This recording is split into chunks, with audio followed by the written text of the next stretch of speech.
Ассалаумағалейкум, құрметті достар. Қытай елінен келген кезекті тапсырыс. Бұл тапсырыс AliExpress сайтынан келген. Шамамен 25 күнде жүрді. AliExpress сайтынан келген Xiaomi компаниясының Powerbank'ы. Мынандай. Осындай ғана қорапшада, бұның ішінде 10 000 миллиамперлік жіңішке Powerbank болу керек. Бұл Powerbank жаңағындай Xiaomi телефондарын жылдам зарядтауға арналған Powerbank. Және де бұл жерде USB Type-C порты бар. Мына жерде кішкене ғана мануал, инструкция Қытай тілінде. Және мына жерде Xiaomi продукциясының оригинал екендігін тексеруге арналған инструкция. Мына жердегі қорғанышын кетіріп, осы цифрларды жаңағы Xiaomi сайтында енгізіп, осы Powerbank-тың оригинал емес екендігін тексеруге мүмкіндік бар. Комплектациясында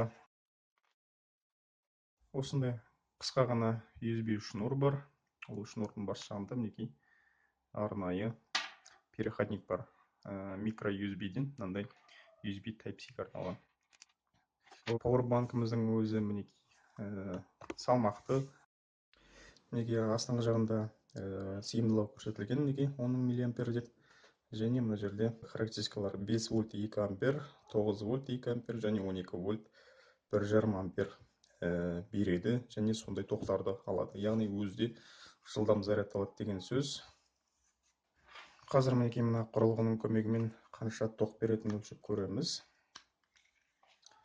Егер әрине Powerbank-ның ішінде тоқ болса.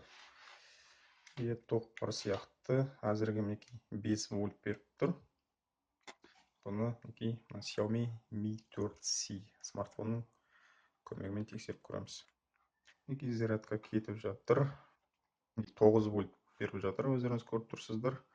9 вольт 1 ампер. Яғни жылдам зарядка қолдайды деген сөз. Екі индикатор жанып тұр, яғни жартылай заряд бар деген сөз. Powerbank-ның өзі сондай салмақты. Қазір салмағын өлшеп көреміз. 226 грамм.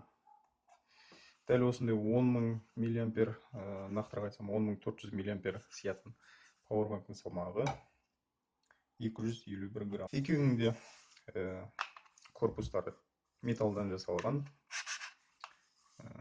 Мынау кішкене қалыңырақ. Бірақ қаласа, бұның ішінде 18650 деген 4 батарейка орнатылған, ал мынаның ішінде өзі арнайы 4 бұрыш банка бар. Екі Powerbank-тың размерлері, биіктіктері осындай болады. Жалпақтықтары осындай. Қолға, қалтаға салып жүргенге өте ыңғайлы, жіңішке. Бағаларына келетін болсақ, шамамен $14 шамасында. Мынау 28-30 доллардың шамасында. Екеуінің сыйымдылығы бірдей, тек айырмашылығы мына жерде қарапайым обычный зарядка жүреді, және заряд алғанда өте ұзақ зарядталады. Минусы, ең басты минусы. Бірақ сыйымдылығы екеуінікі бірдей. Ал мына жерде плюсы өзі зарядталғанда да, және телефонды зарядтағанда да жылдам зарядтайды, және Xiaomi телефондарының жылдам зарядкасын қолдайды. Достар, әзірге осы. Назар көргендеріңіз үшін көп рахмет. Каналға жазылып лайк басыңыздар. Сұрақтарыңыз болса, ВКонтактедегі тобымызға тіркеліп, сол жерде қойсаңыздар болады.